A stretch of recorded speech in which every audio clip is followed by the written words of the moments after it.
very own mixed martial artists who go head-to-head for total, ultimate fighting. 25 feet in a single leap. Breakneck speeds of over 35 miles per hour. As fast as a wolf.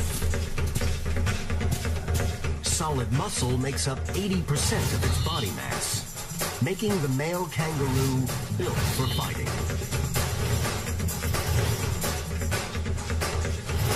It's easy to see why a group of kangaroos is called a mob. And when they clash, they become nature's ultimate kickboxing champions.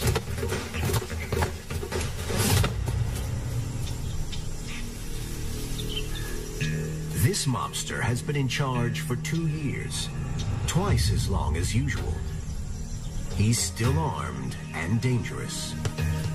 Within the mob, ranks are strict. The only way to the top is to fight your way up.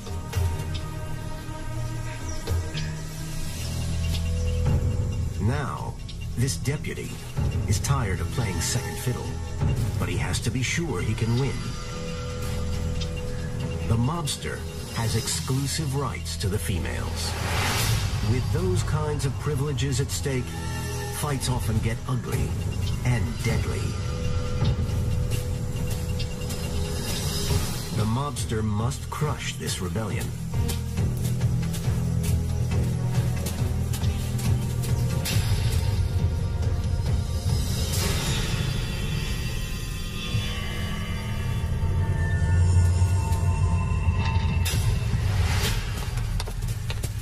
The deputy takes some shots,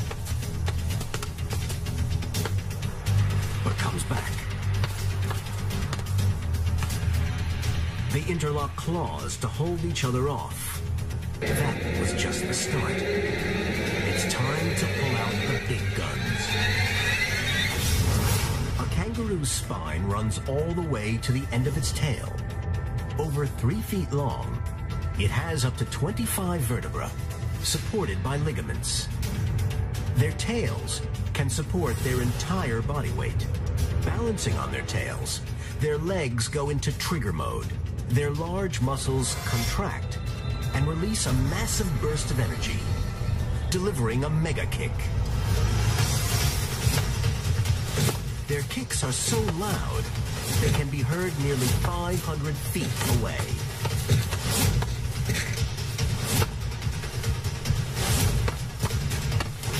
The force pushed through double claws on their fused second and third toes could disembowel, so kangaroos have evolved extra thick skin on their stomachs.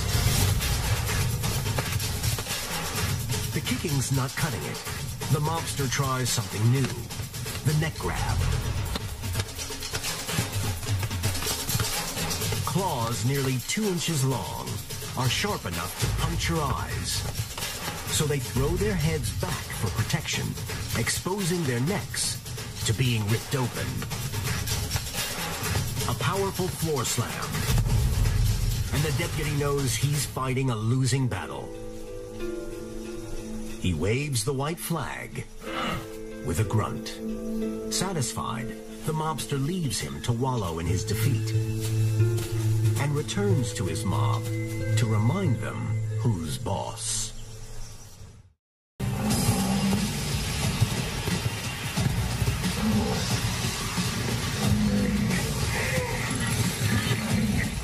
The same weight as 25 grown men, the rhino is the second largest land-dwelling mammal on Earth. And it has a secret weapon. Its sense of smell. Its odor detection system is bigger than the rest of its brain put together. A rhino can detect the age and sex of another rhino from up to a mile away. And when they don't like what they smell, it's fight time.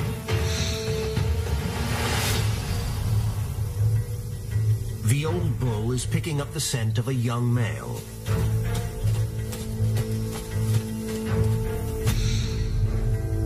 This challenger wants to boot him out, take over his turf. The old bull weighs up the risks. The young challenger is smaller than him, but makes up for it with youthful agility. Without territory, the old bull may never mate again.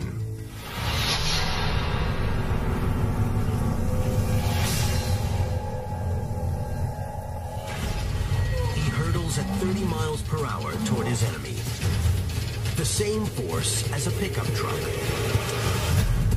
The young challenger braces for impact, dropping his head to protect his neck from a skewering.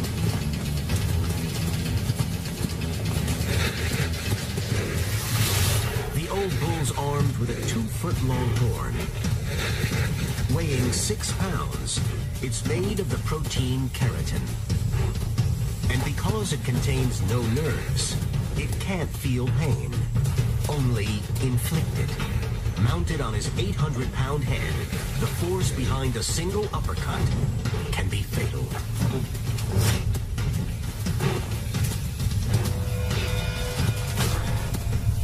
A crafty hook, and he has him where he wants him. One thrust could gore the young challenger's underbelly, where the skin is half as thick as on his armored back. But instead, he tosses him more than a foot off the ground. With neck muscles so strong, he can sling the weight of a family car into the air. A second leg lock drives the message home. Take on this old-timer at your peril. But the old bull lets him off the hook. This time, he's taught the young challenger a golden rule of engagement. Pick on someone your own size.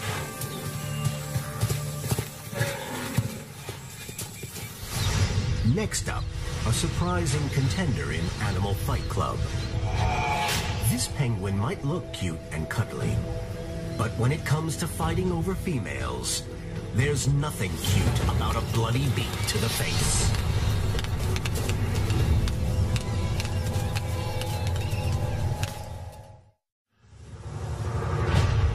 This neotropical South American peninsula is the go-to vacation destination for the Magellanic penguin. This devoted husband has spent all day gathering food for his wife.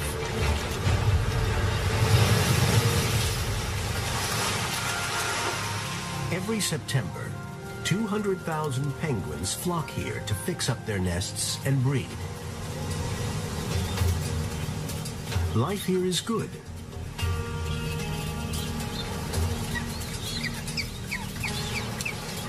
But this husband has come home to find his wife with another penguin.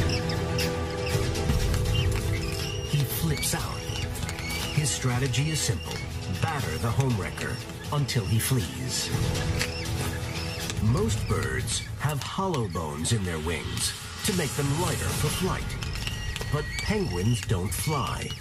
Their flippers contain solid bone. They use them like baseball bats to club each other, delivering up to 8 blows a second. Thick blubber helps protect vital organs from the pummeling.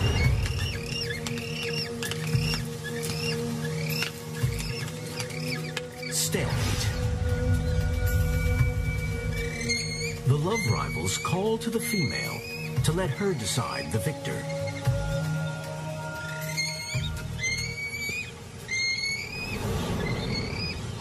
She chooses the homewrecker.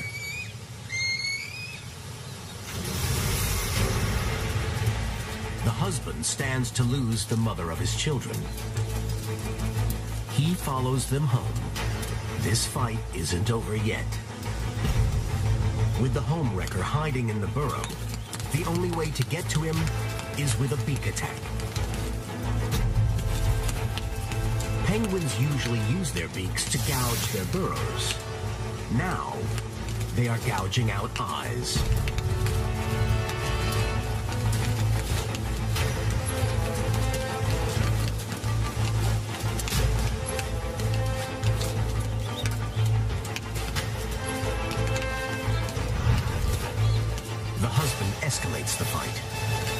stands to lose more than his partner. An injured penguin is a prime target for hungry birds of prey.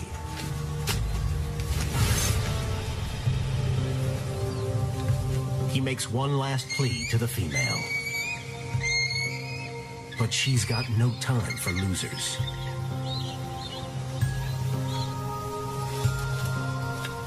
Defeated and humiliated, he's left out in the cold.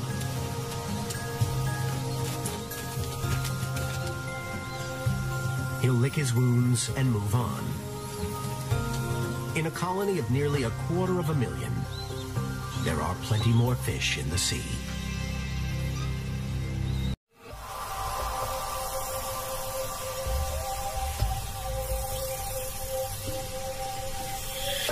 The dense tropical jungles of India.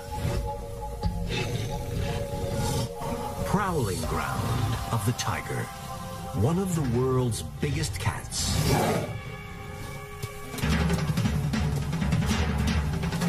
At 450 pounds, he strikes with 10 times the force of a heavyweight boxer. They can leap over 30 feet.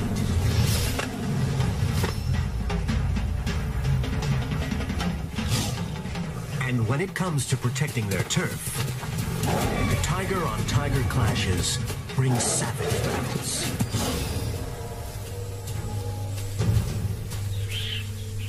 This rookie male has just reached adulthood. He's on the hunt for a patch of his own. Adult tigers are solitary, living in territories of up to 60 square miles. The rookie's search has led him onto the land of a ferocious female who will do anything to protect her cubs.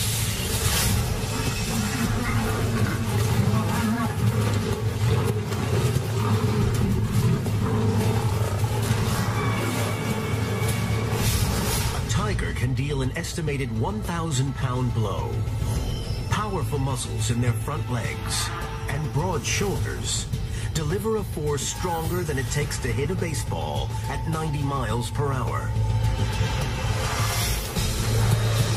The tigress fights back fiercely, but she could be a future mate, so he holds back,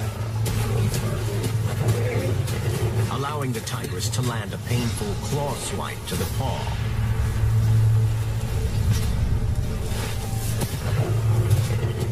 The rookie cuts his losses and limps away.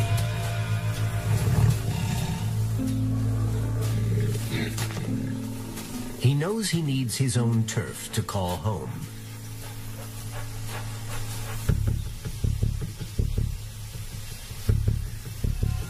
The rookie stakes out the perfect patch, owned by someone else. This 15-year-old bruiser matches him pound for pound,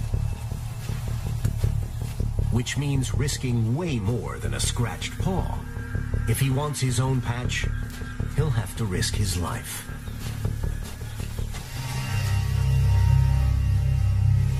Tigers specialize in ambush, and their paws are specially designed to help. They can retract their claws into a protective glove of skin, helping to silence their steps. When the tiger wants to attack, the tendons that attach the claws to the bone extend, unleashing 4-inch-long sabers. A single swipe can take the face off a human.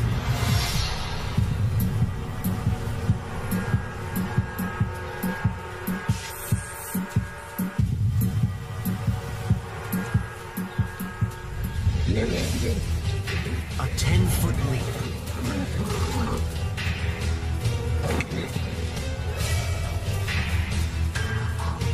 On his back, the bruiser looks vulnerable. But in this position, all his claws are aimed at the rookie.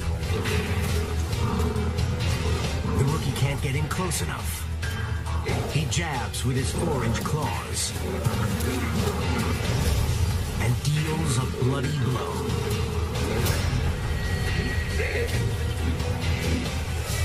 But the tigers battles are tiring. Heavy bones and dense muscle mass, they're built for short bursts of aggression.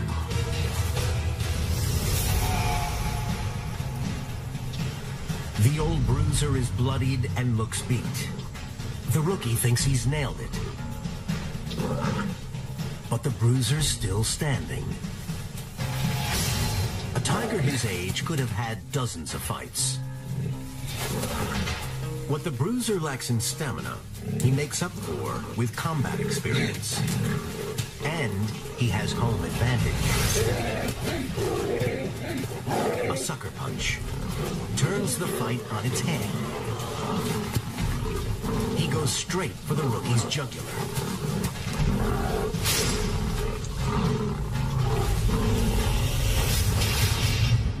Three-inch canines are the longest of any cat.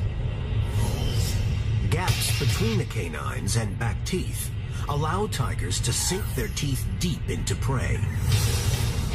Nerve endings in his teeth are so sensitive that he can feel exactly where to bite to sever the spinal cord.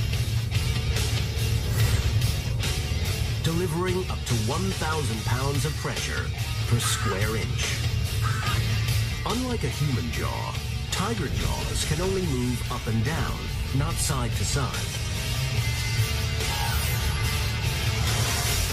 So no amount of twisting by the prey slackens the grip.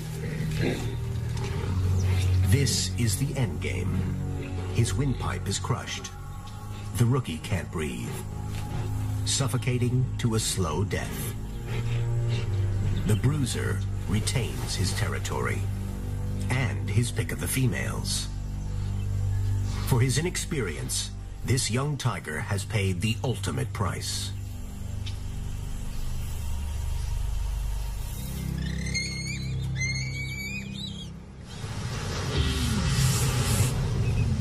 Being a fish in the sea comes with its own set of problems.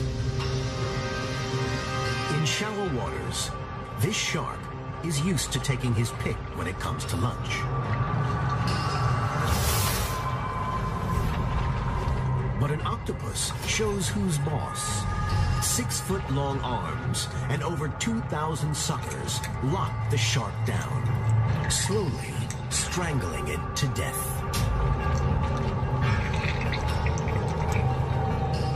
But when octopuses fight each other, arms don't cut it. They fight dirty and face being eaten by their own kind. The balmy waters of Myanmar, home to this armed assassin who's hot in pursuit of another octopus he caught red-handed, snooping in his food stash. As the assassin closes in, the snooper takes off, breaking out some of the animal kingdom's smartest secret weapons. A squirt of ink creates a smokescreen. He flees the scene.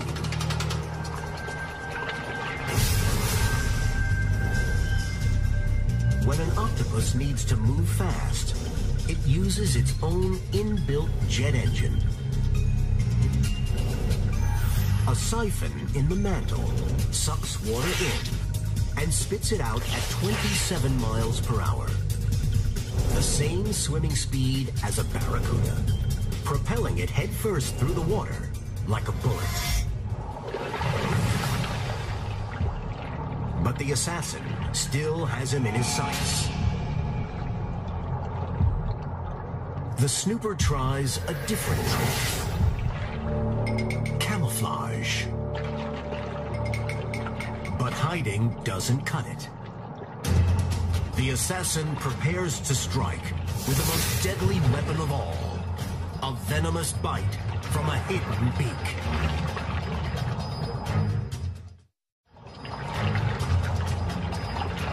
This angry octopus won't give up.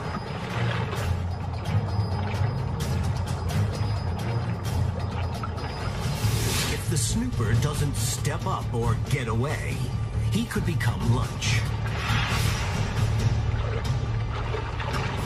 There's one part of these invertebrates that isn't soft and slippery. Each octopus has a mouth at the center of its body. It's like a parrot's beak, and every bit is sharp. Inside the beak is a tongue with a strip of teeth. Glands release paralyzing venom.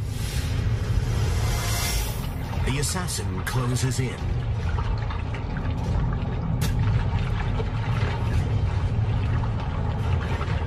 The snooper fights back.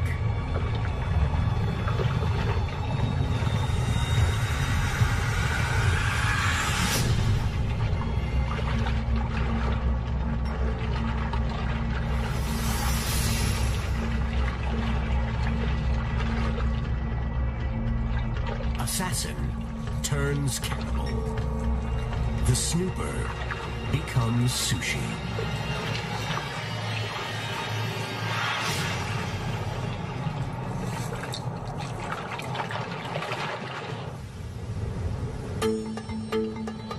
High above the oceans, in the mountainous rainforests of Kenya, a Jackson's chameleon makes light work of lunch. This high roller has food, a canopy condo, and all the girls he can get his claws on.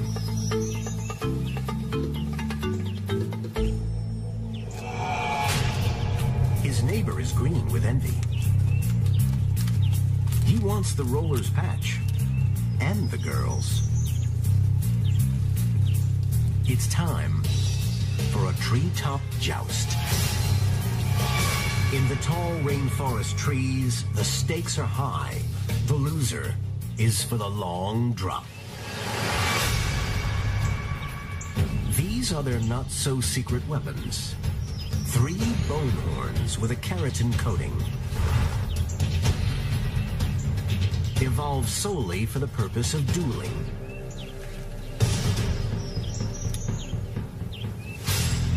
The challenger sets his sights on the high roller. He can rotate each eye 180 degrees in different directions without moving his head. So one eye always remains trained on the enemy.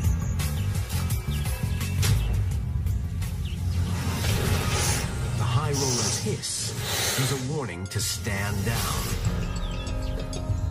But the challenger needs to risk it all to improve his breeding rights.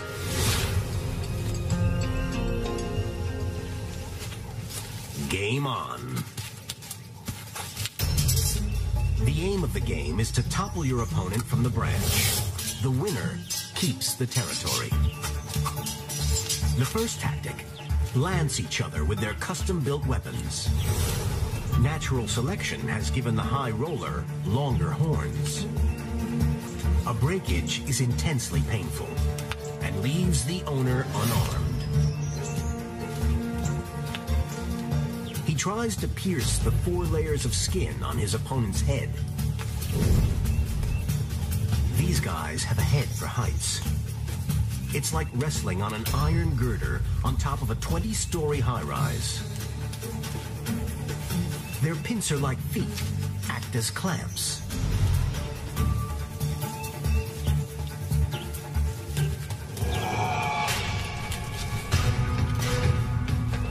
A leg grab forces the challenger off the branch. Their tails are as long as their bodies and act as safety harnesses.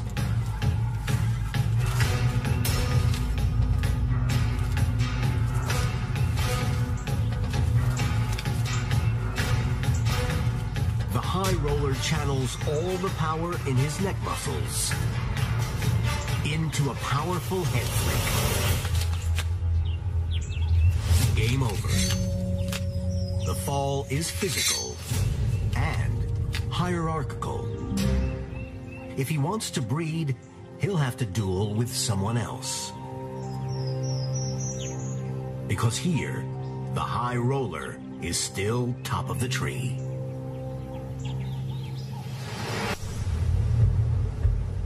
"1,700 miles northwest, in the steamy mangrove swamps of Indonesia, lurks the world's second-largest lizard, the water monitor.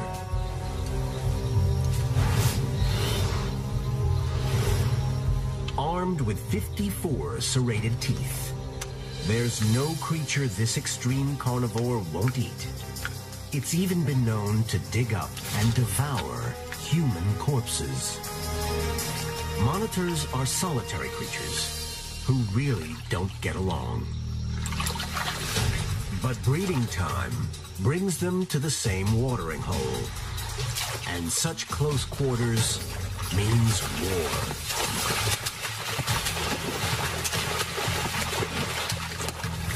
This male monitor is top dog. He gets the best of everything. The most food and his choice of females. This challenger is willing to risk injury and even death for a slice of the action. Monitors fight prey on 4 legs. Monitor on monitor, upright is preferred. It's a full-on sumo grapple. Their legs are so strong, they can outrun an Olympic sprinter. Now they harness that power, trying to slam each other into the riverbed. Strong, clawed feet mean they can hang from a tree by a single toe. Round 1 to top dog. But it's not over yet. Their tails are 1.5 times the length of their bodies and packed full of muscle. The challenger uses his as a 3rd leg, anchoring him to the riverbed. But it's not enough. Smackdown.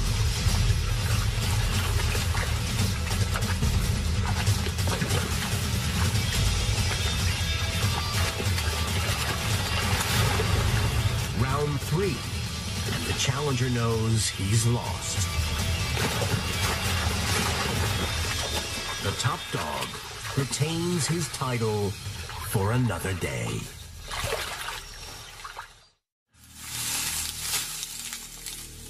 You don't need all the moves to win in Animal Fight Club. Sometimes a single strike is enough to take the title.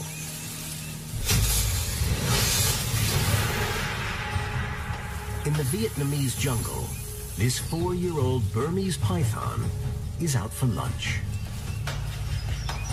And he's just spotted his favorite bite, a nice, juicy rat.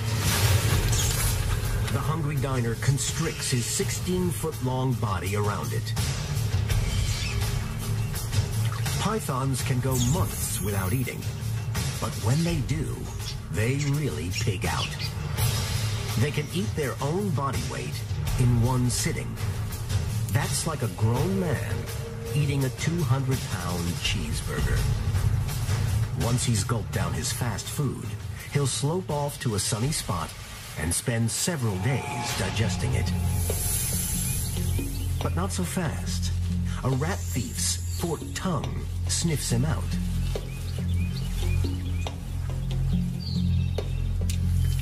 The tongue's 2 prongs pick up scent from different directions, giving him stereo smell.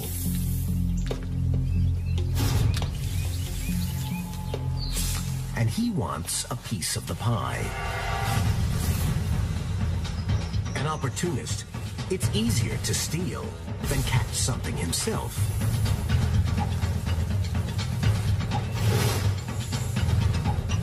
The diner quickly stashes away his rat.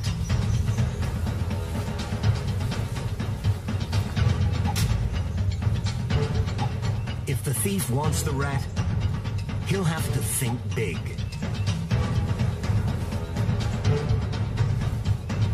He goes for the diner.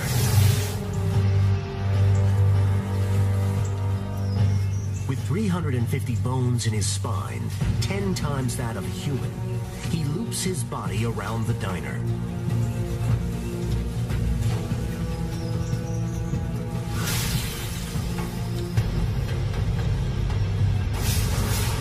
He contracts his muscles to tighten the coil and squeezes so tight His victim can't breathe.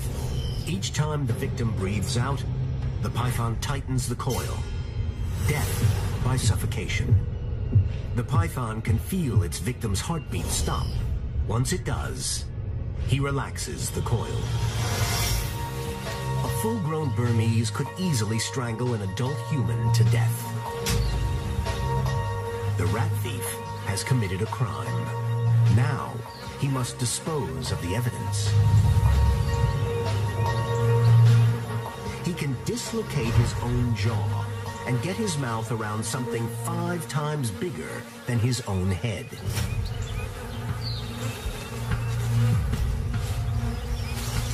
His backward-facing teeth act as ratchets, driving his victim further down into his belly.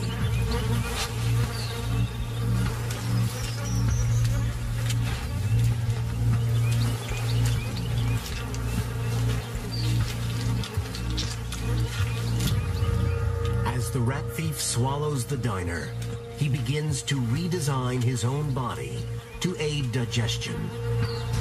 Over the next few days, his metabolism will increase 7-fold. His heart and intestine will expand by up to 150%.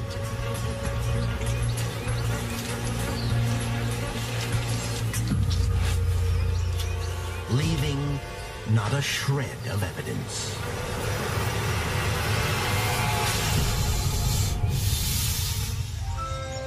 The tropical mountain forests of western India, stomping ground of the Travancore tortoise. It may not be fast, but it's nothing less than furious. This trooper has been having an off-duty snooze to keep cool. But something's got him hot and bothered. There's been a break-in, and someone's making himself right at home. He might only be 13 inches long, but this invader wants to wage war. He plans to run the trooper out of town, annex his land, and take all his women. The trooper needs to mobilize fast, or he'll be homeless and loveless. He storms over.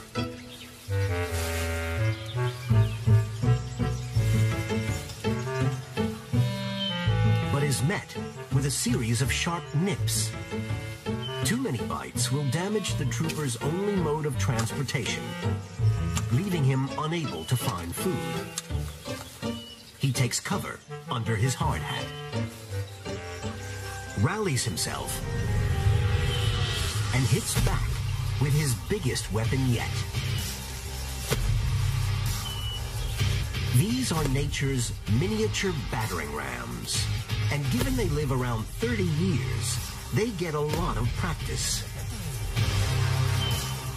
It might look like these warriors are in slow-mo, but they are operating at maximum tortoise speed. The trooper reels his front legs back to inject as much force as possible into his body blows.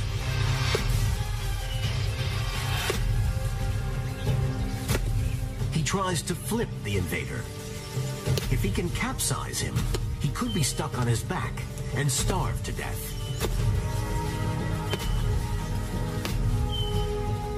But the invader is no stranger to some heavy shelling. He bites back even harder.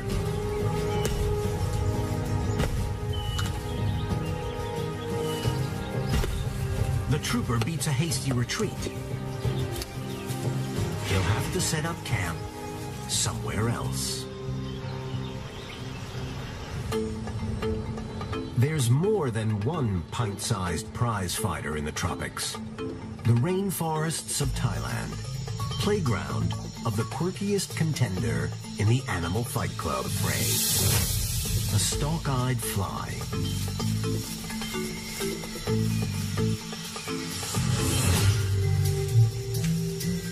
This little fella is newly hatched. But before he ventures out into the world, there's one last thing he needs to do. He sucks in air to form bubbles. The bubbles travel up through his head, inflating his eye stalks. The whole process takes only 15 minutes.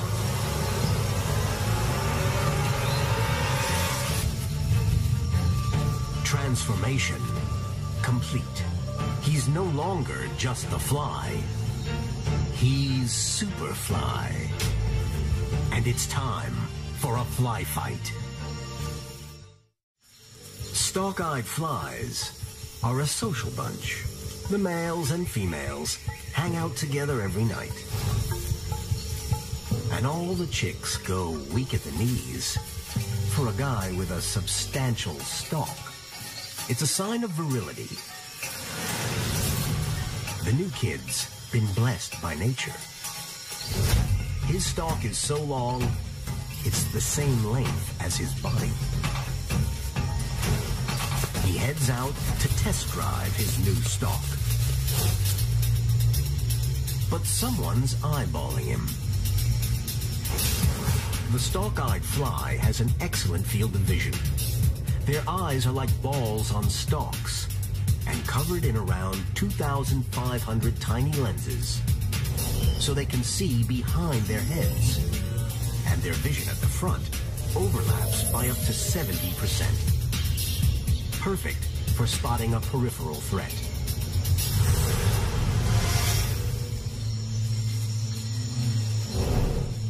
This aggressive fly is also well endowed.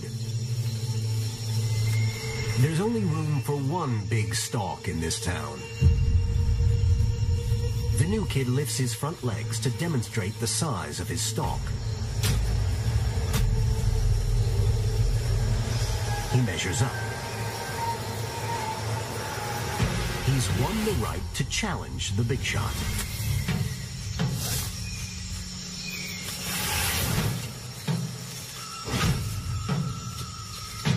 They go stalk to stalk, trying to butt each other off the branch. If the new kid can oust the big shot, he'll have rights to all females who pass by.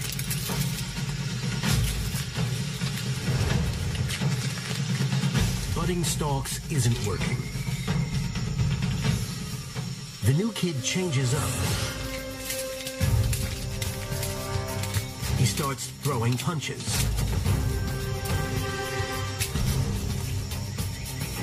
Each of their 6 feet has 2 pads that release a type of glue, anchoring their back legs to the branch so they can rear up and spar.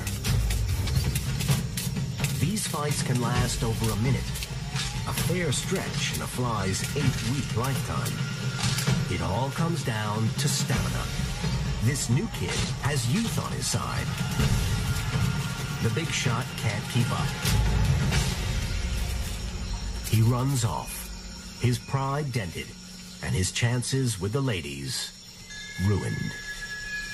The new kid rubs his hands together with glee.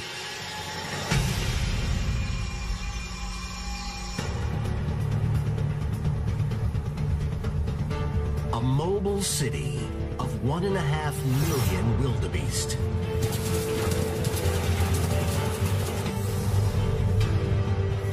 They live bumper to bumper. The only other mammals to live this densely are humans.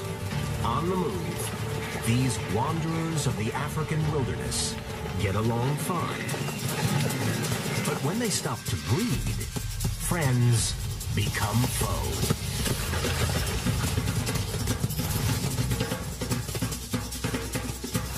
Able to run at 40 miles per hour. And with lethally sharp horns. When these bulls go head-to-head in a bid to extend their bloodline, only the toughest referees can break up the fight. This mature male is guarding a patch of land filled with his female mates. He marks his territory with scent glands. But he's got competition. A cocky young bachelor bull without a bachelor pad. He wants to kick the older male out of town and inherit his females. The young bachelor strikes.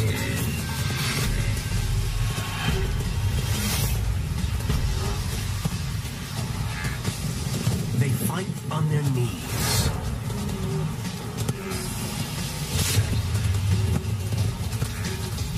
Each beast has horns that curve up 90 degrees. Deadly hooks, nearly 3 feet long. An uppercut to the jugular would cause fatal blood loss. Known as twist fighting, they bow and turn their heads to protect their necks from a stabbing. The young bachelor beats the old bull in size. He uses his powerful neck muscles to lob him into the air.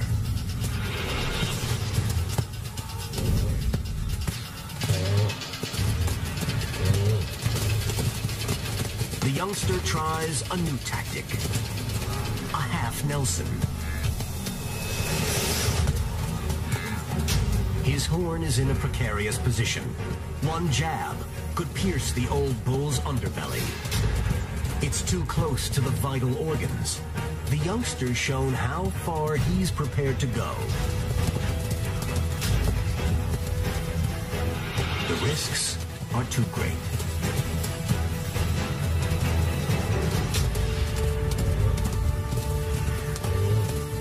The old bull makes a run for it, leaving his harem behind.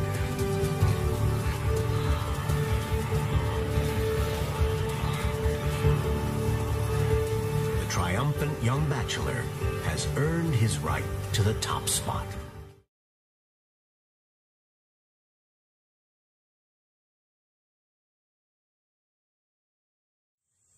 The Pale One.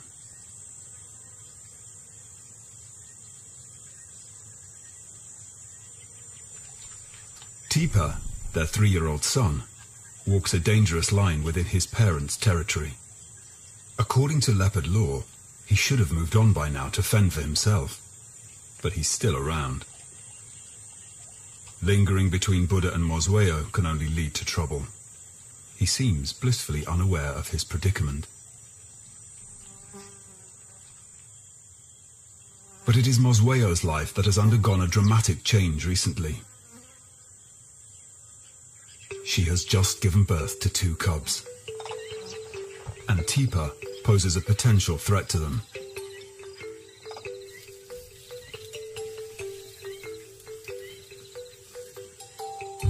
Her litter emerges from her carefully concealed den. She has fared well so far. Her 2 cubs were born in a bountiful summer.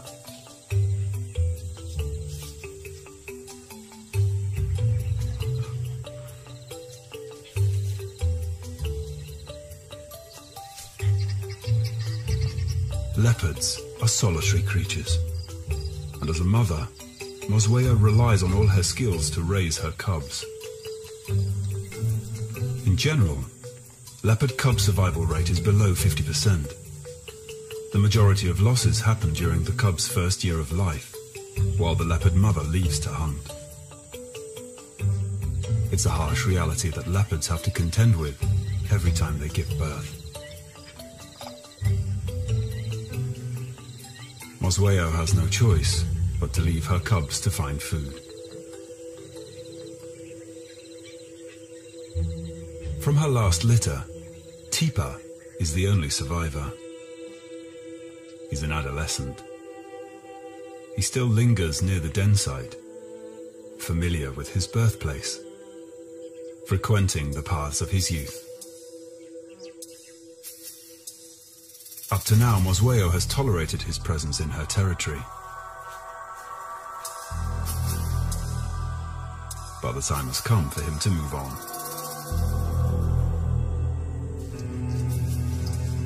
Mosweo is on the warpath. She walks with purpose, her tail held high.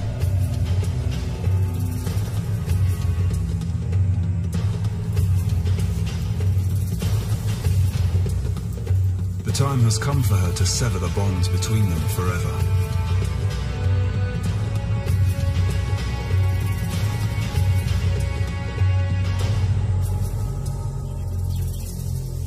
Mosweo marks her territory near his tree.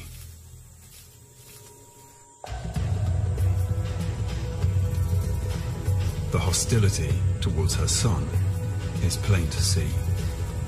Their relationship has degenerated into open conflict. Teepa still bears the wounds from an earlier clash. Even though he is now bigger than his mother, as her son, Teepa remains relatively submissive.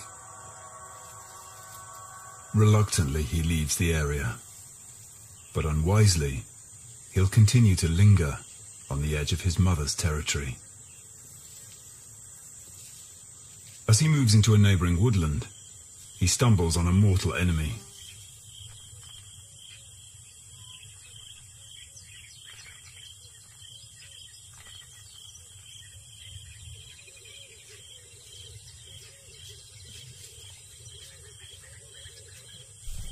The lion's scent carries, and he's alerted. He needs to be careful.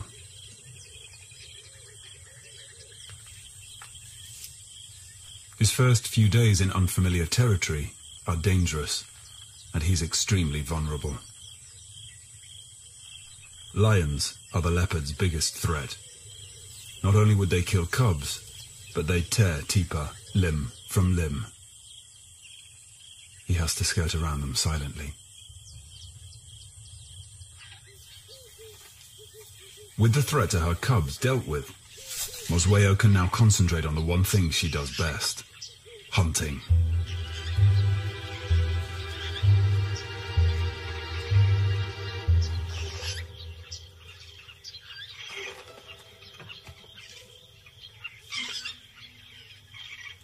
She's an excellent climber. She likes a good vantage point, 7 or 8 meters above the ground.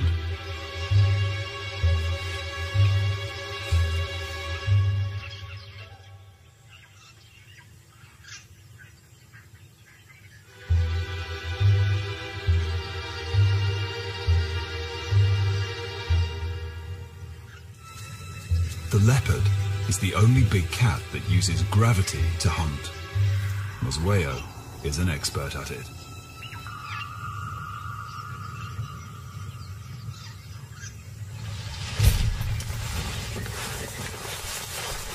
This technique is quick, quiet, and efficient.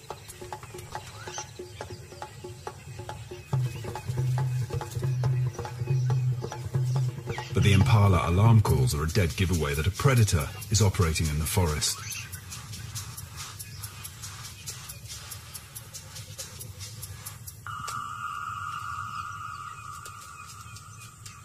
The hyenas have heard the commotion.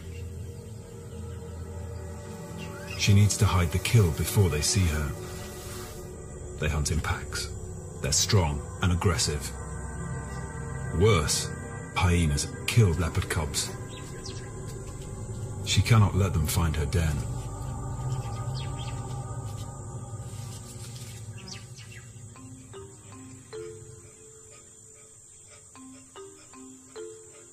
In a risky move, she fetches the cubs and leads them back to feed, using the secret pathways she knows so well. With such small cubs, she cannot move the carcass into the safety of a tree, since they cannot climb.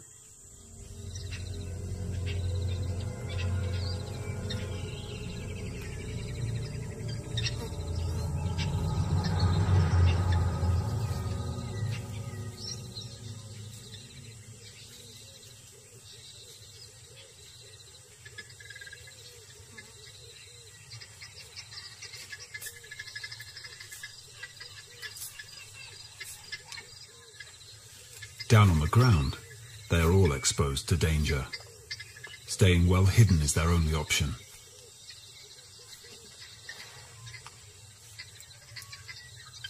This is the realm of the leopard.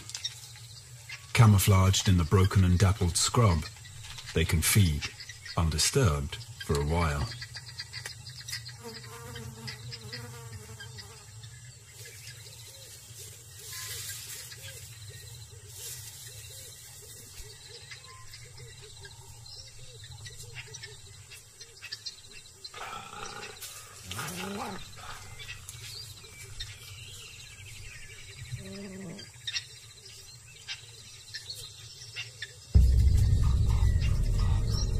hyenas can smell but kill.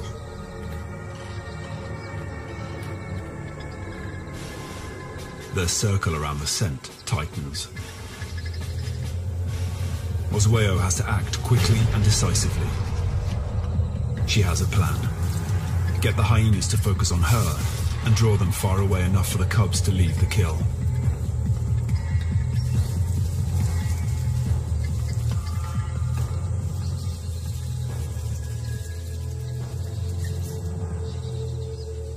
Leopards constantly walk a fine line between safety and danger. As solitary cats, they have struck a perfect balance. But for a mother, this balance can mean sacrifice. Let the hyenas have their prize.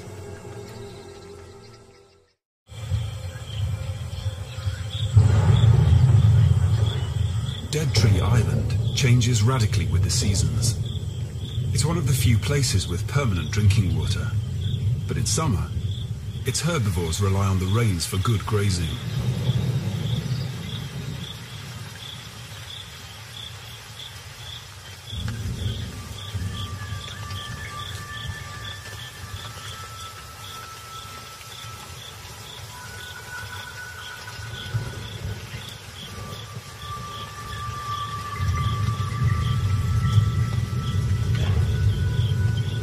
The effects of these storms are felt across the Okavango and beyond.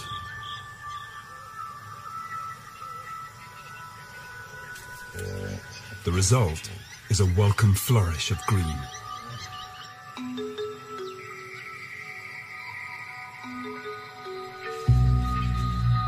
Fresh leaves, grasses and shoots sprout, and animals leave the forest and spread out into the surrounding floodplains.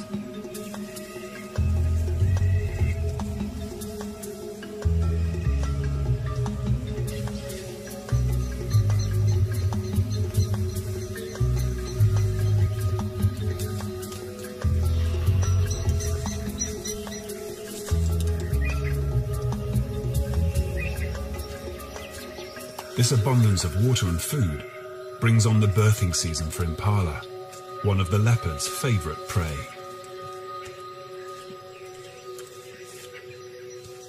It happens during a time guaranteed to supply the best in nourishment and protection, minimizing the stress on the young, their mothers, and the herd.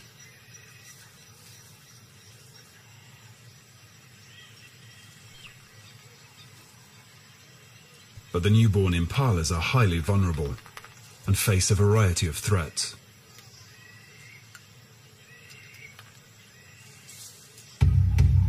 The African rock python is another of Dead Tree Island's expert hunters.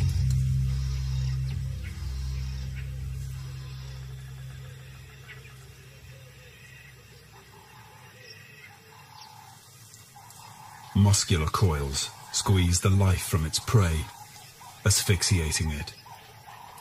It swallows the calf whole by extending its jaws using specialized hinges.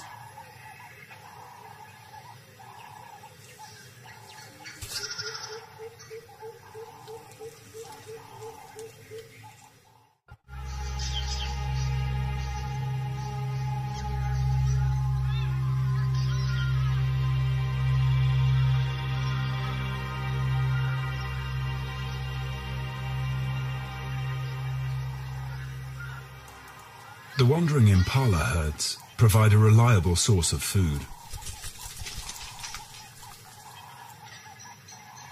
Oswego has killed one during the night and has hidden the fresh carcass in a thicket where she feeds quickly. To make this kill, she's had to leave her young alone and vulnerable. Now, she needs to get back to the den.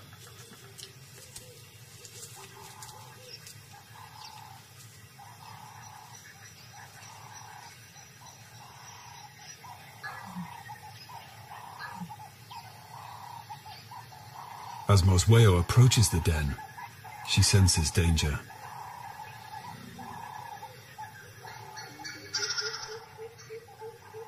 Hyenas have been busy nearby.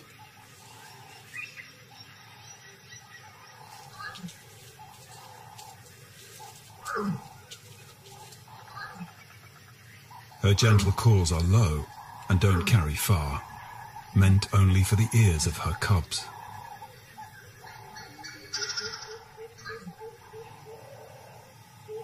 Only one responds.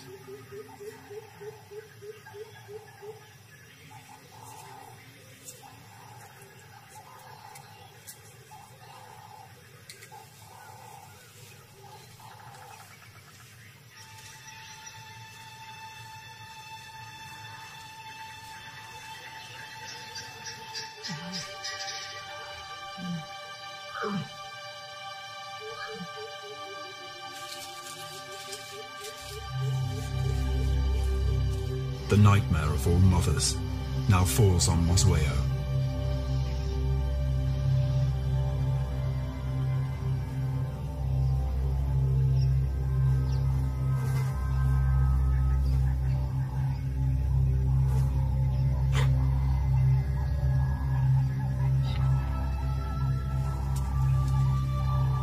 Her calls seem desperate and at the same time hopeful. Her own flesh and blood has been taken from her in just one night.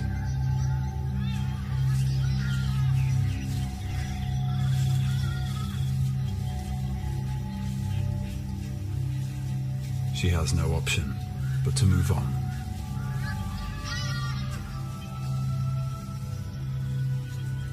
In a leopard's life, there is no time to mourn the dead.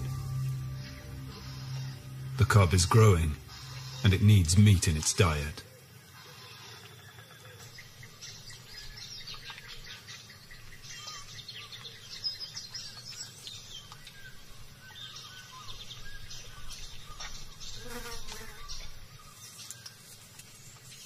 The well-being of this lone cub now hinges on Mosweo's intimate knowledge of this area of the Okavango.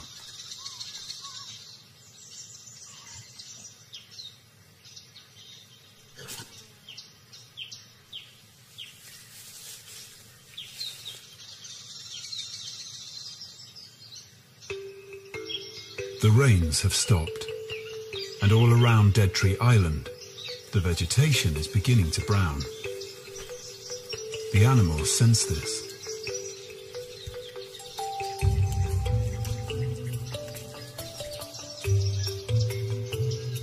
Seasons determine behavioral patterns, and each species responds differently.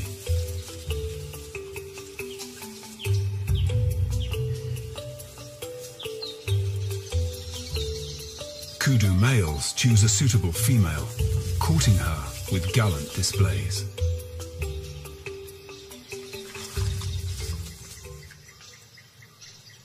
Teeper lurks in the undergrowth. He's strayed back into his original territory. The kudu are distracted and oblivious to any threat.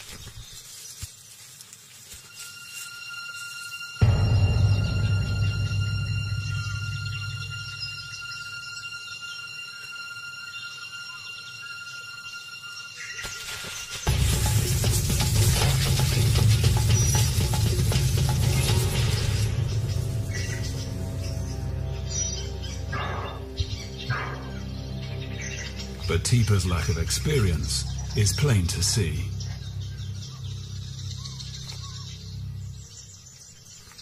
Perhaps he's still too young to realize he shouldn't expend energy on the unattainable. Prey the size of a kudu is out of his league.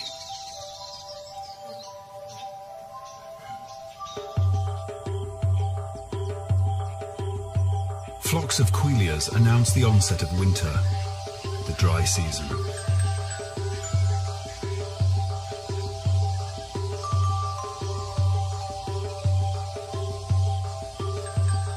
Many animals gravitate to the Dead Tree Island area for the permanent water.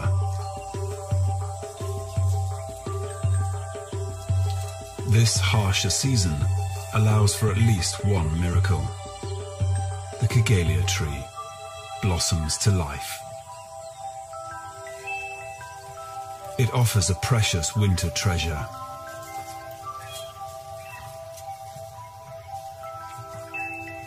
Flowers filled with nectar, Baboons drink from the crimson chalice.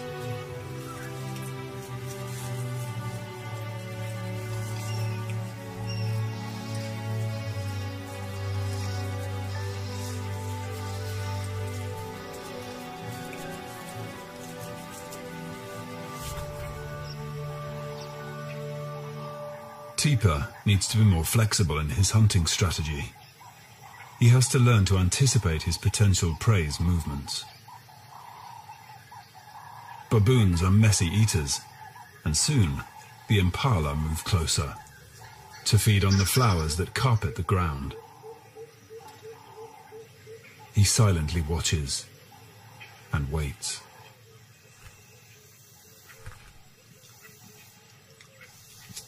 He needs the impala to come to him.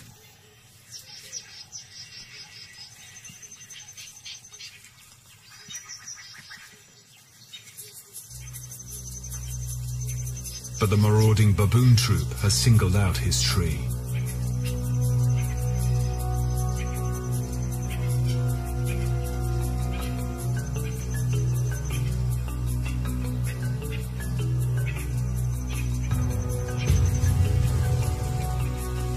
He's not as powerful as Buddha.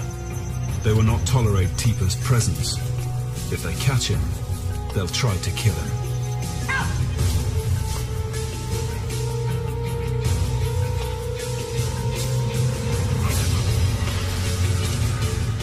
He cannot risk a confrontation.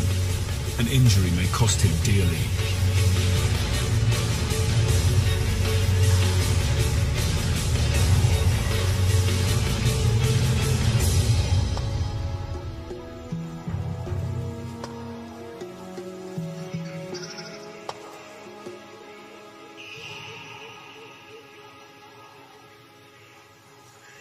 Mosweo watches from a safe distance, keeping track of the conflict.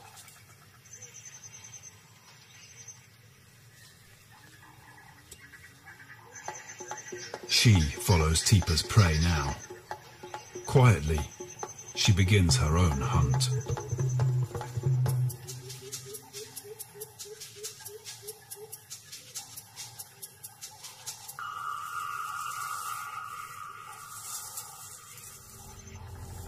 She finds a tree ahead of the herd, hoping that the flowers will draw the impalas beneath her.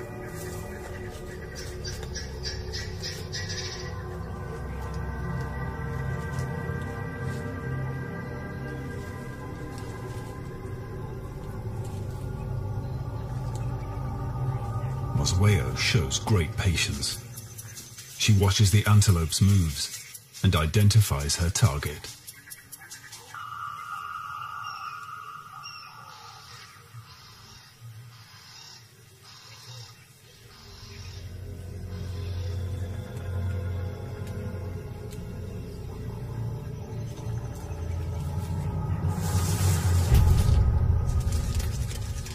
This time, her signature high dive is off the mark.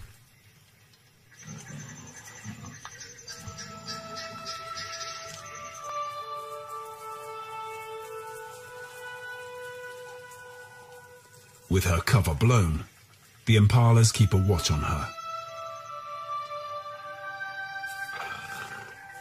Her annoyance is obvious. So much energy wasted for nothing.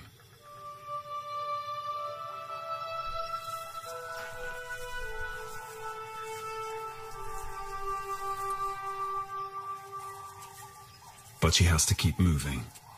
She's out in the open, and the baboons are still in the area. But things only get worse. The impala alarms have alerted the lions.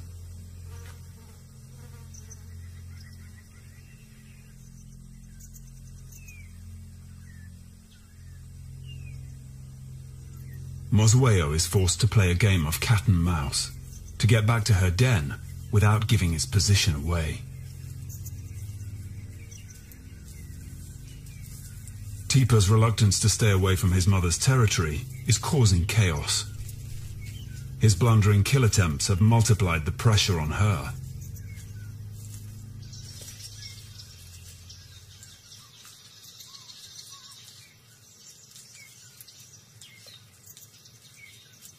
she is relieved to find her cub safe and well.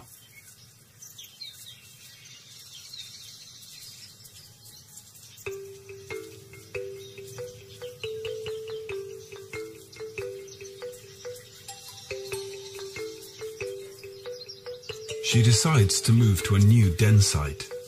The lions were far too close for comfort.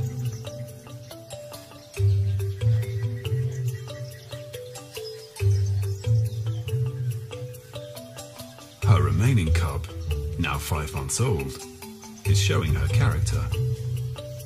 She loves playing with her mother's tail. It's a good test of reflexes.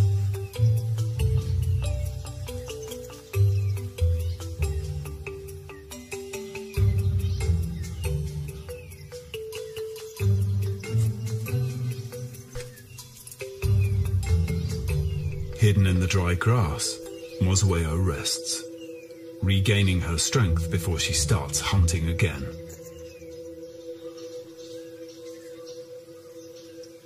For the moment, all is well with mother and cub. They're secure in the new den.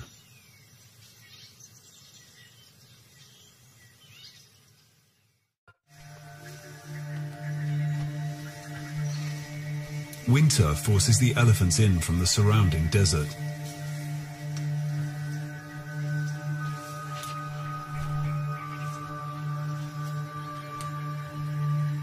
Lechwe gather here too.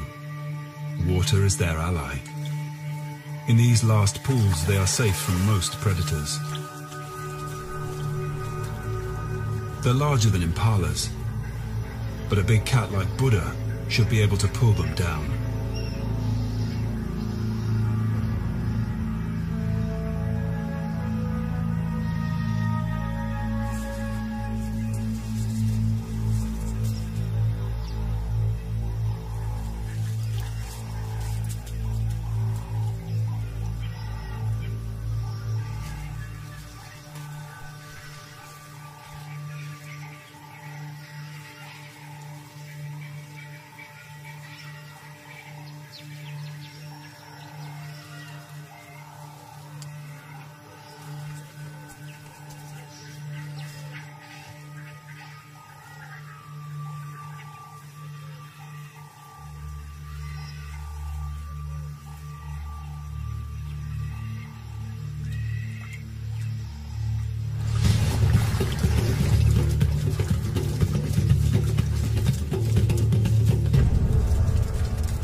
The Lechwe turn and watch their attacker.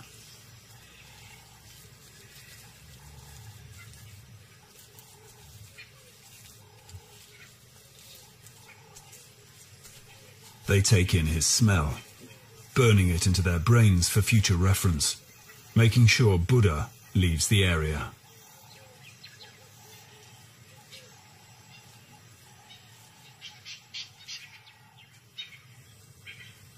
Within this changing season, Mosweo needs to move greater distances, passing the open floodplains to find the cover that she needs to hunt.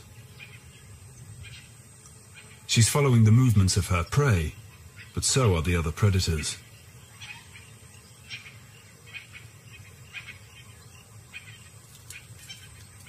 Relocation for a leopard is always risky, but she soon finds a tree in an area that she likes. From this vantage point, she can see the breeding herds of elephants steadily moving into the delta.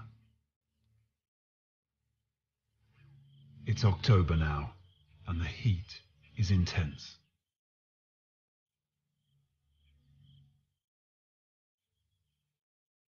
The floods that brought life to the region have almost all evaporated now. Dead Tree Island draws the inhabitants of the Okavango closer to the last remaining water.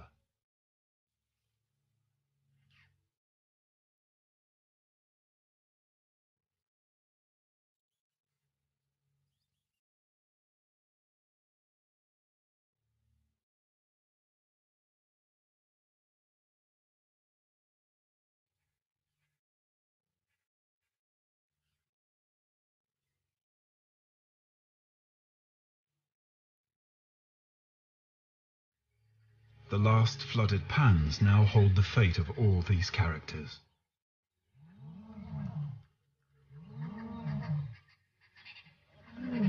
They're drawn together in one group, and the paths of the predators cross dangerously close.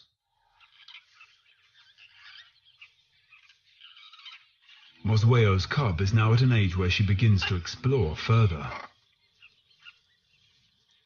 It's high time she learned how to climb.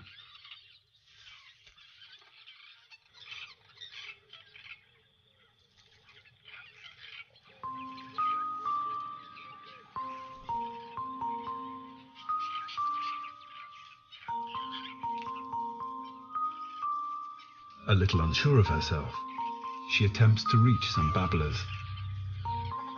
She's small and still vulnerable, even more so now that she's curious and able to venture out of hiding, especially when her mother's not around.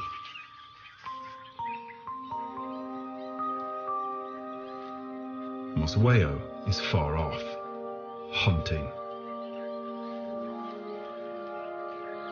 She doesn't often come to this part of the island, and she leaves her mark to enforce her presence.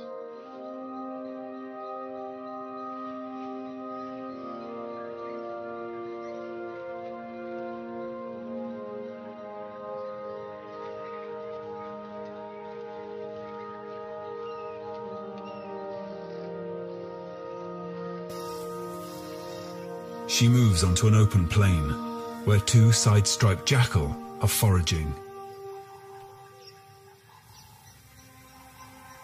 In this season of hardship, Mosweo takes advantage of any opportunity that presents itself.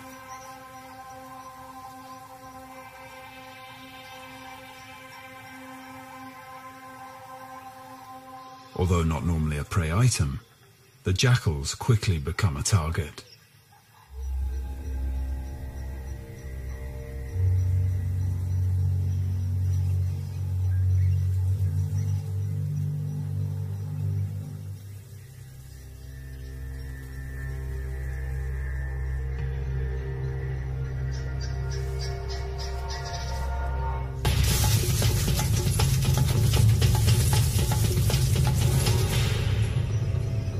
But the side-striped jackal is no fool, and has an impressive turn of speed.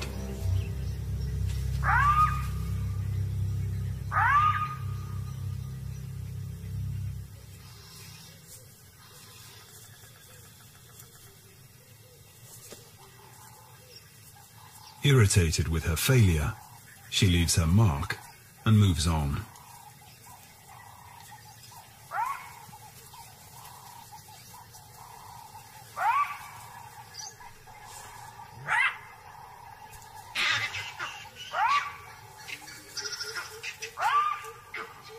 The jackal's barks are echoed by vervet monkeys, chattering in the distance. These alarm calls alert Mosweo. They are coming from the direction of the den.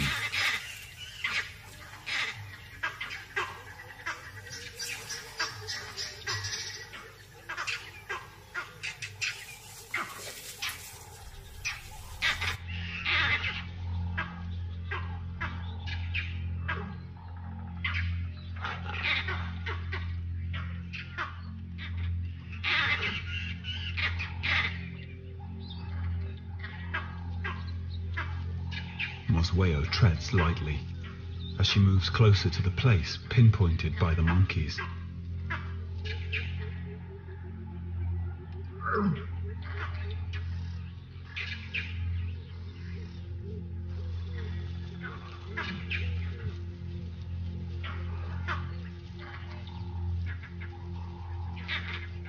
She starts searching.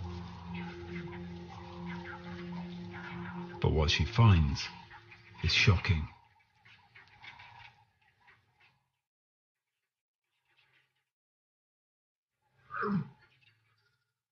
Her cub has its back leg caught in a tree, and its pelvis has been broken.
Nothing she tries can help her last remaining cub.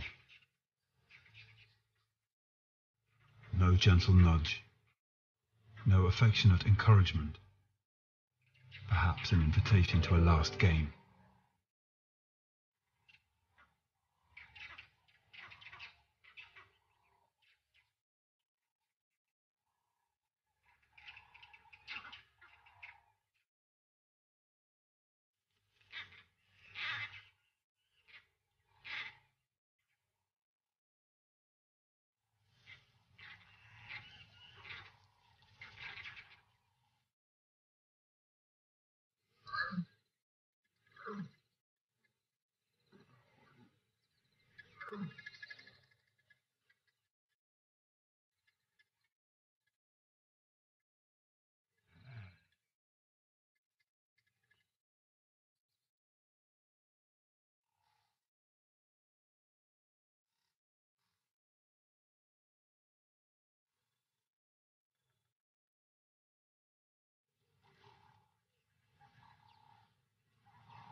Her voice is almost pleading.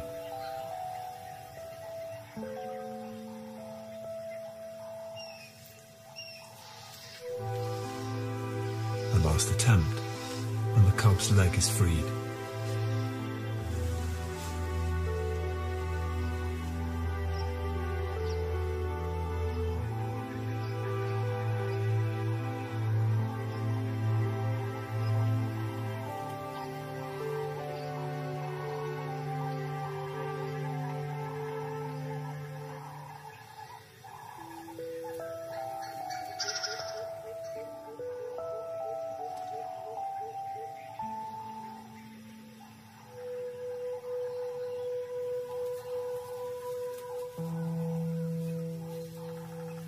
There is no more that Mosweo can do.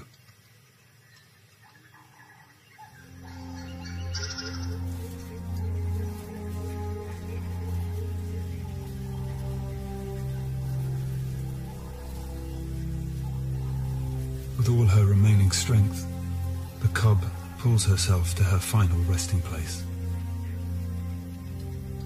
But her mother has already decided to leave this traumatic scene behind.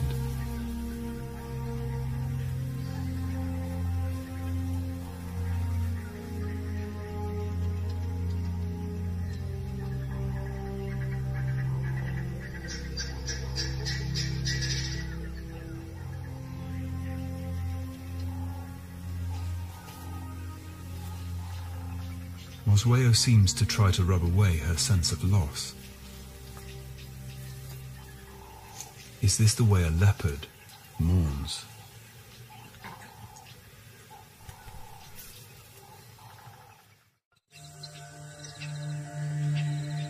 The heat builds. The rains are coming. Buddha treads on new ground. He is following an interesting scent. One that he cannot help but find irresistible.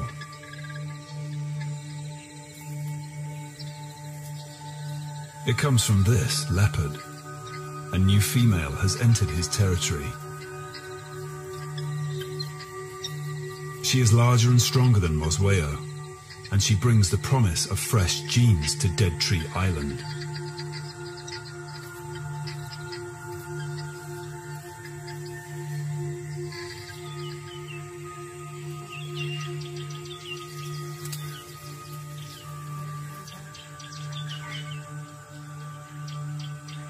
On the fringes, Mosweo watches with alarm.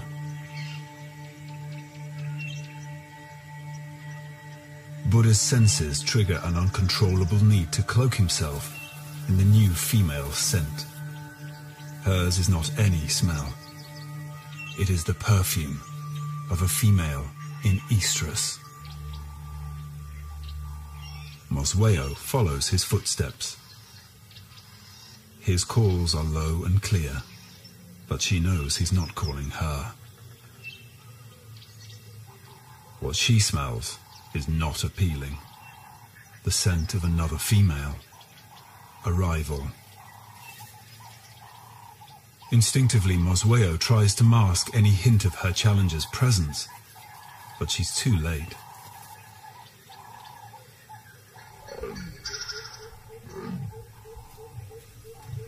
Buddha is already responding, laying a path of enticement.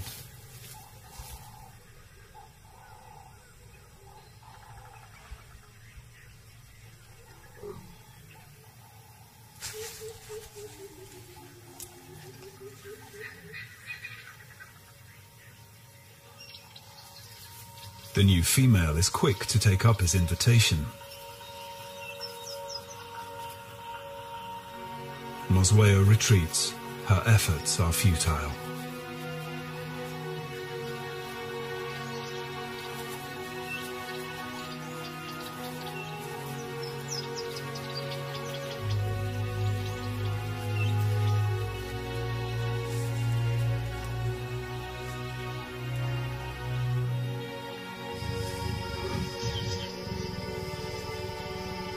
The rival has found her prize.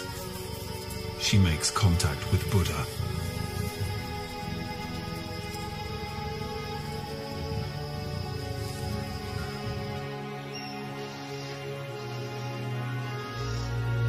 Mosweo leaves the place where she gave birth, perhaps to seek out another territory and a new partner.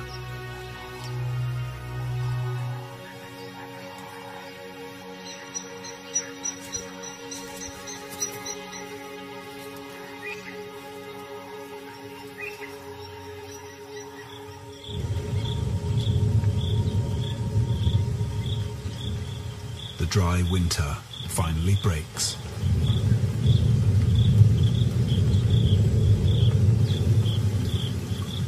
And the change in season coaxes Buddha to mate.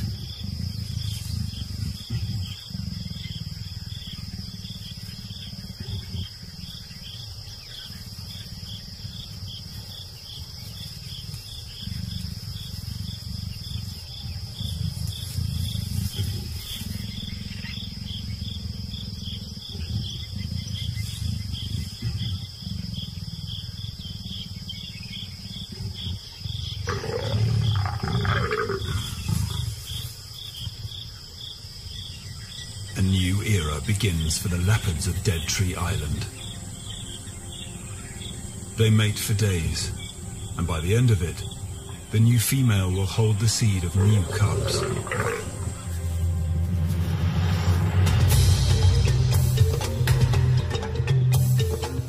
And so, tragedy gives way to hope, and the way of the wild shows its warmer side. Buddha is content that his job is done, and with the onset of another fruitful season, the legacy of Dead Tree Island's leopards is secure.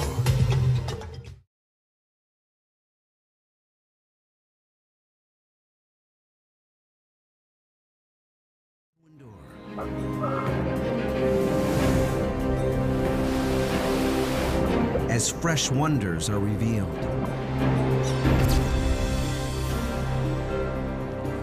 What new wilderness will emerge? That's a massive feature up there.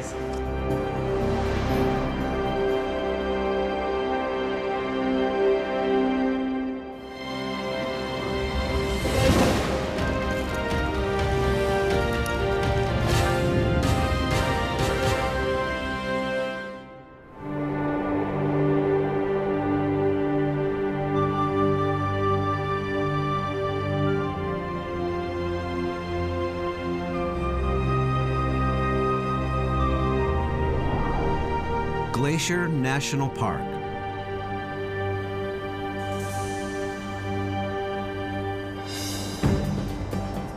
Six dramatic peaks over 10,000 feet, all carved by glaciers. lakes that hold icebergs year-round.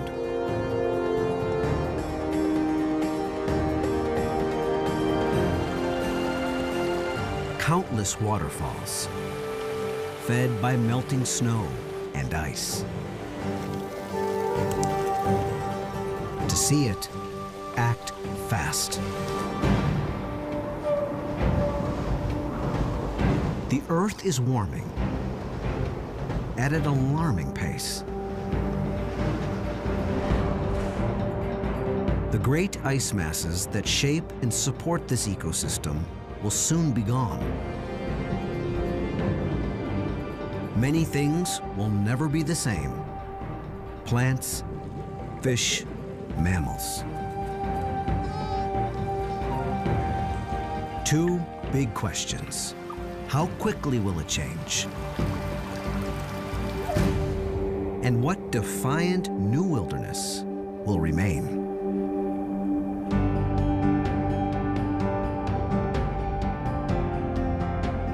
To find out, teams of scientists. This is a brand new thing going on here. Explorers. You think I should go a little higher? And adventurers. There's a lot of unknown. They fight to keep up with the speed of change. To predict what will happen next in an environment already extreme.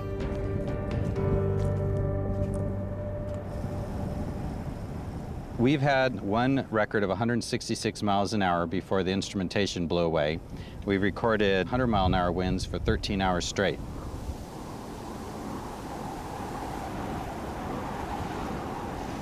Dan Faegre is a scientist for the U.S. Geological Survey and this area's lead expert on glaciers. The right man to lead a key investigation.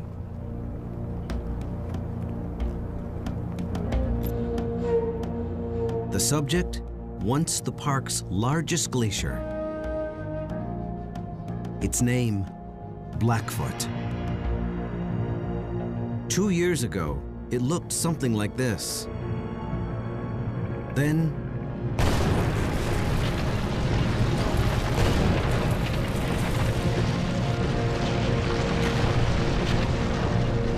thousands of tons of ice collapsed at once. Some 25 acres gone. Perhaps a defining moment for this wilderness.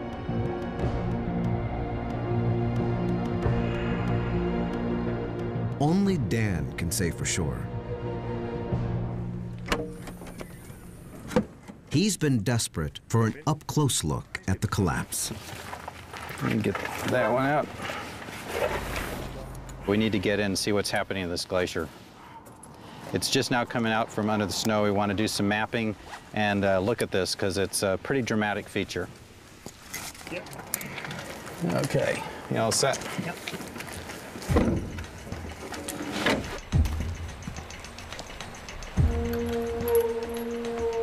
It's a 3-day expedition, much of it off the beaten track.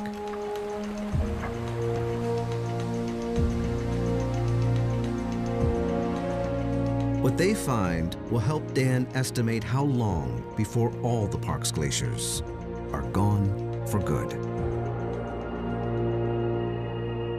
The rate at which we've seen glaciers melting here is already quite dramatic, but when they're occurring in these large events like this, it means that the pace is quickened. The success of this mission is still uncertain. Weather has stopped them before. Rain, lightning, fog, snow. All a gamble. Most of the year, Glacier looks like this.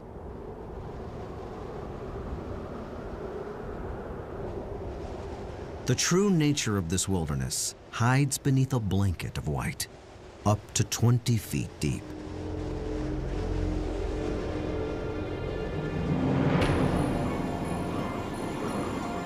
Then everything changes.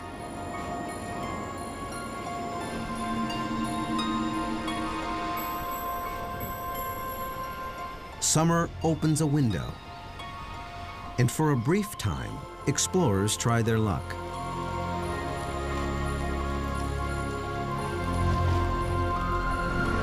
For tourists, the Going to the Sun Road opens clear through.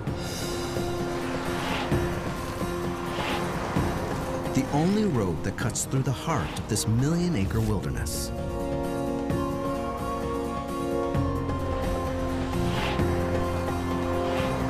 This road is how some 2 million visitors a year taste Glacier's splendor. As they travel 50 miles from one side of the park to the other. But beyond the blacktop, safe passage in this region is less certain.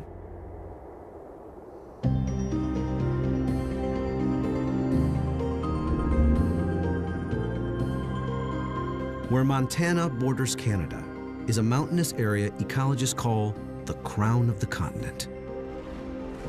Right in the middle, Glacier National Park.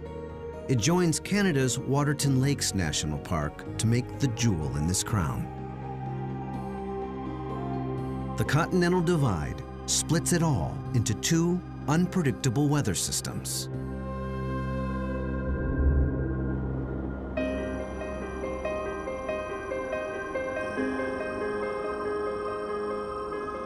The mountainous western half is wetter, getting its weather from the Pacific Ocean. The eastern half is drier and adjoins the vast plains of the Midwest.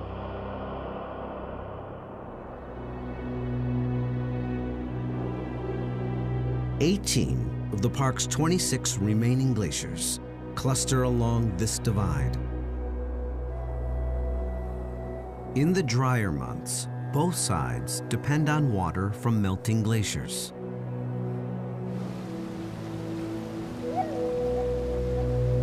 But for how much longer?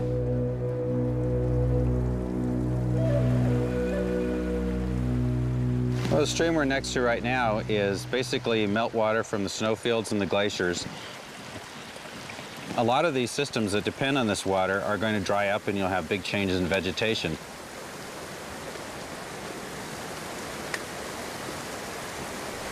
At more than 50 sites throughout the park, scientists monitor the habitat, biology, and chemistry of streams and waterways like this, with some startling results.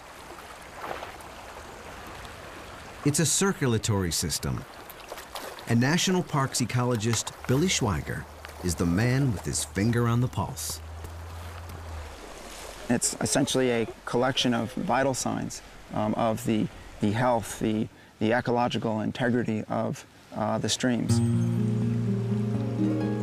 The algae on this rock are called didymo, common name, rock snot. It's natural for some of it to be here. But last week, Billy encountered didymo unlike anything he had ever seen.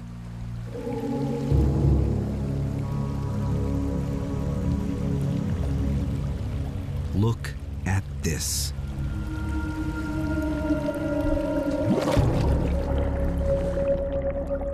You know, we stumbled upon this the other day, and it's just like, wow, this is crazy. You know, why is this happening? A thick carpet of rock snot covers an area some 100 yards square.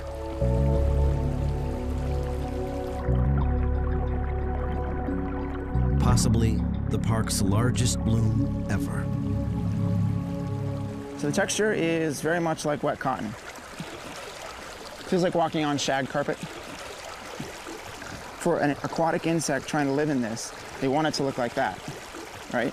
But it looks like this. This is a completely qualitative change in what this stream is like. Didymo is beginning to bloom in large mats elsewhere as well, likely driven by warming water. these kinds of blooms of Didymo did not occur 5 or 10 years ago. With water temperatures increasing, with the summers getting longer, there's a good chance that this will continue to increase. We definitely have to watch this really carefully. Didymo choking the waterways may imperil fish. Fish already threatened by disturbed habitat, changes in temperature patterns, and invasive species. Yet there is hope that nature's resilience will win over. All right, all aboard. Let's go catch some bull trout.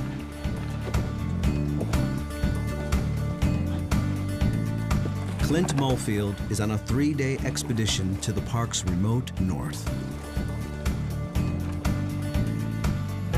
What he finds may give new hope to populations threatened by climate change. Well, what's so exciting is that this population might have a better chance of persisting over time in the face of a warming climate.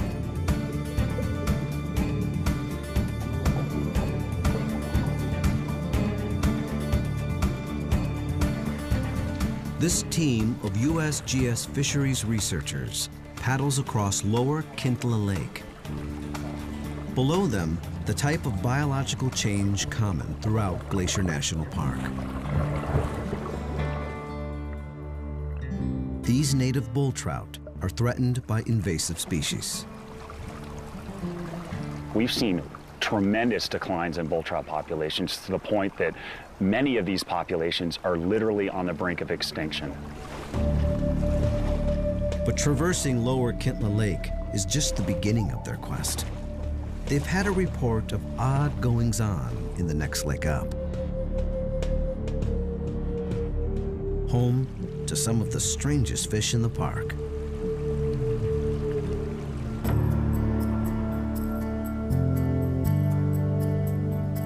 Clint and his USGS crew hike upstream, deeper into the backcountry, to Upper Kintla Lake. Their mission, to find out how the fish in Upper Kintla survive and thrive.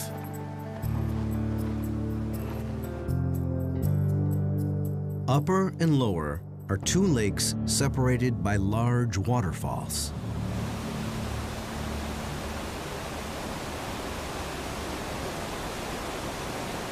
Barriers that stop invasive fish from swimming upstream.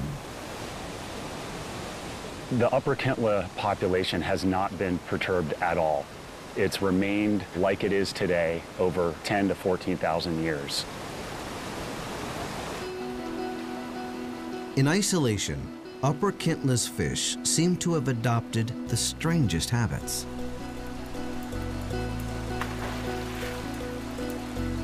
For one, they are cannibals.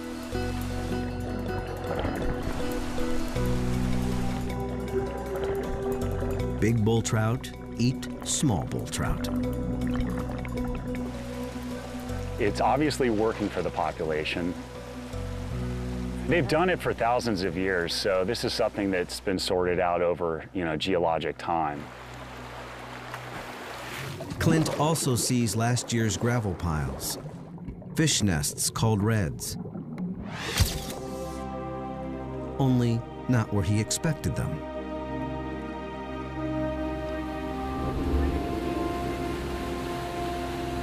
Fish usually go upstream to spawn, but not the bull trout in this lake.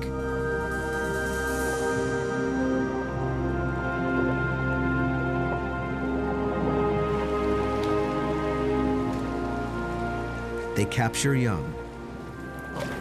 Juvenile bull trout. Excellent. Good job. And confirm that these fish use the lake outlet for spawning and rearing.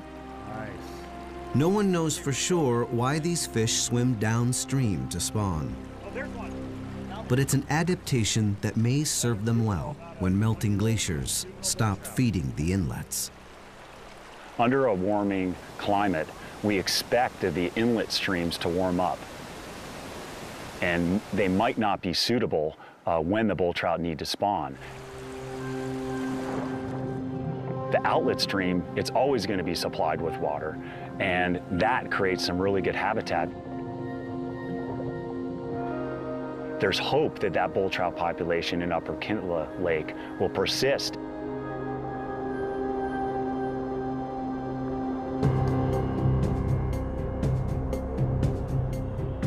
As the glaciers disappear and temperatures rise, many waterways in the park will get warmer. Most fish will feel it. And at least one human.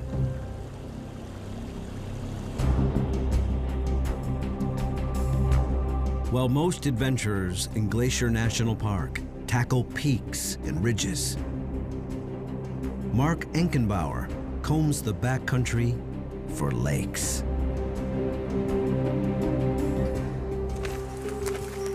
I've stared at the map and I've just learned this 1,000,000 acres so much that I've kind of started looking at it more in terms of a series of drainages. You know, a lot of people think of it as a park of peaks. I see it as a park of lakes. Mark is 6 years into an 8-year quest to jump into all the named lakes in the Waterton Glacier Wilderness, some 168. Definitely not a bad view.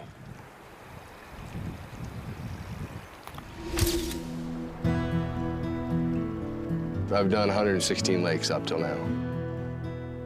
Often these lakes sit off the beaten track. Average maximum temperature, rarely above 50 degrees. Some hold icebergs.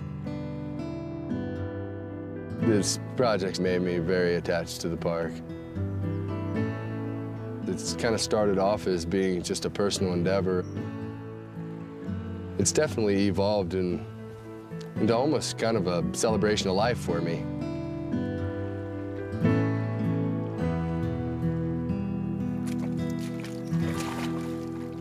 Now, a frigid moment of truth.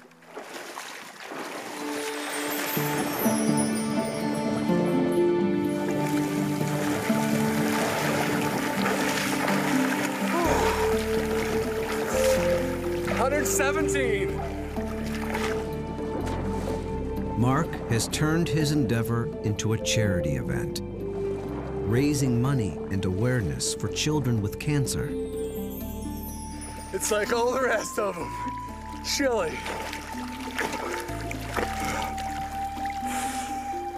But wonderful.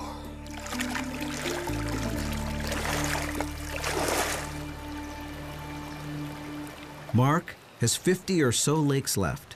He'll be done in a few years.